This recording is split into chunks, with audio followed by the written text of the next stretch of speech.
Cuando dos átomos chocan y reaccionan, se unen compartiendo un determinado número de electrones, o bien se separan de nuevo después de haber cedido uno o más electrones al otro átomo.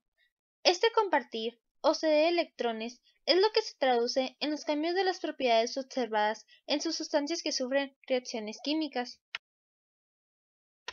A partir de los cuidadosos trabajos de los rayos X, comenzó a emerger un cierto orden relativo a la forma de dichos cambios electrónicos. De tales trabajos surgió la idea de que dentro de un átomo los electrones existían en grupos que solían describirse como capas electrónicas. Las capas electrónicas se designaban con las letras K, L, M, N. La capa más interna, la K, puede contener solo 2 electrones. La capa L puede encerrar 8, la capa M hasta 18 y así sucesivamente. Este concepto sirvió finalmente para explicar la tabla periódica. Un ejemplo podría ser el sodio. Sus 11 átomos están dispuestos en la forma 2, 8, 1. Como es la capa electrónica más externa, es la que entra en contacto en las colisiones entre átomos, y es de esperar que sea el número de electrones de dicha capa la que determine la actividad química de un elemento. Elementos diferentes que tengan capas electrónicas externas semejantes tendrán propiedades parecidas.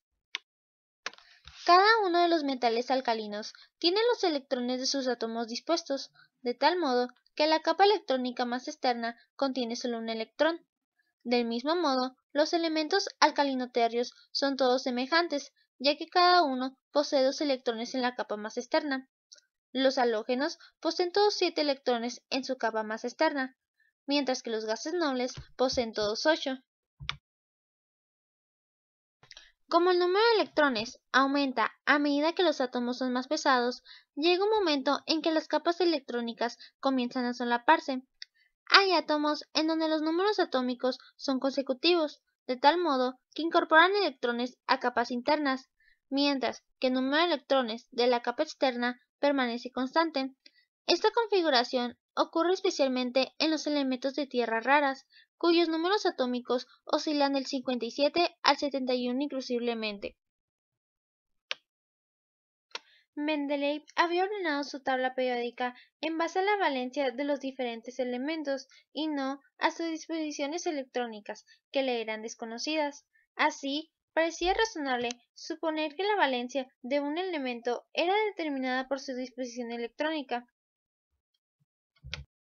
El químico alemán Richard Abbe había señalado en 1904 que los gases nobles debían poseer una configuración electrónica especialmente estable.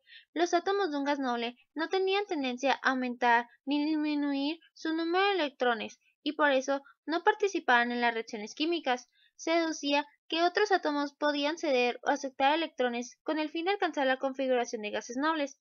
Por ejemplo, los 11 electrones del sodio estaban dispuestos en la forma 2, 8, 1, mientras que los 17 electrones del cloro están dispuestos de la forma 2, 8, 7. Si el sodio cede un electrón y el cloro acepta uno, el primero alcanza una configuración electrónica de 2, 8, que sería igual a la del neón, y el último una configuración electrónica de 2, 8, 8, que sería igual a la del argón.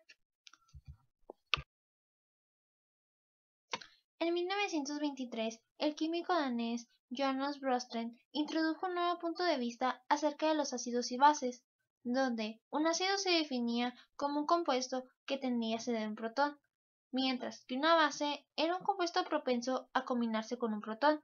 Este nuevo punto de vista explicaba todos los hechos que habían sido satisfactoriamente explicados por la antigua teoría, pero además proporcionaba una mayor flexibilidad que hacía posible entender las nociones ácido-base a campos en los que la antigua teoría resultaba incorrecta.